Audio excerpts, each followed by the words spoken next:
Assalamualaikum warahmatullahi wabarakatuh. Selamat siang, salam sejahtera bagi kita semua. Hadirin yang saya hormati, pertama-tama coba kita bayangkan bersama ketika kita di setiap harinya ingin pergi ke sekolah ataupun kampus dengan perasaan yang penuh takut, cemas, atau bahkan sampai dengan tidak ingin bertemu dengan teman-teman. Sayangnya, di kondisi nyata seperti ini masih sering dialami oleh banyak pelajar maupun mahasiswa yang menjadi korban perundungan atau bullying. Hal ini seperti bukan hanya sekedar masalah sosial biasa, akan tetapi sudah menjadi ancaman serius bagi kesehatan mental di generasi muda saat ini.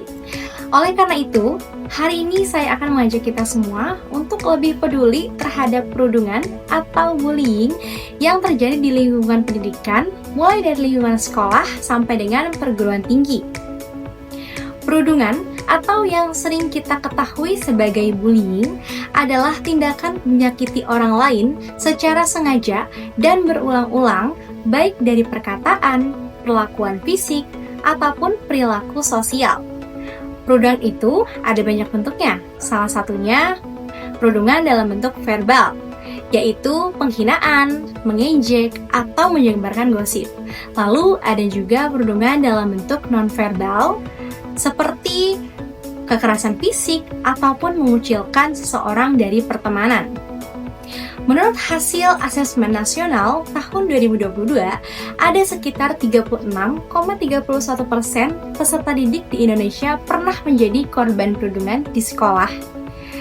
Tentunya, angka tersebut bukan angka yang kecil ya, melainkan angka yang besar. Bayangkan, 1 dari 3 mahasiswa pernah mengalami hal tersebut.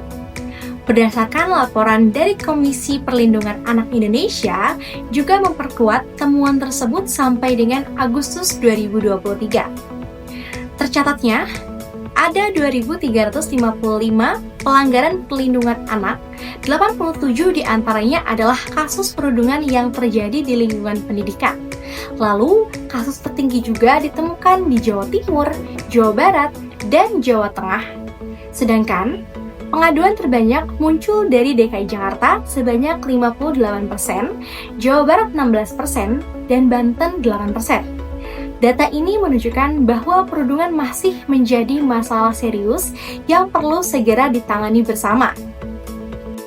Perundungan memberikan dampak psikologis yang signifikan terhadap korban.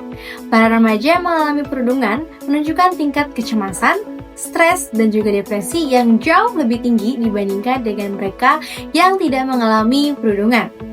Penyebab yang dapat memperburuk keadaan muncul dari faktor-faktor seperti kurangnya dukungan sosial, lingkungan sekolah yang permisif terhadap perilaku agresif, serta lemahnya pengawasan orang tua.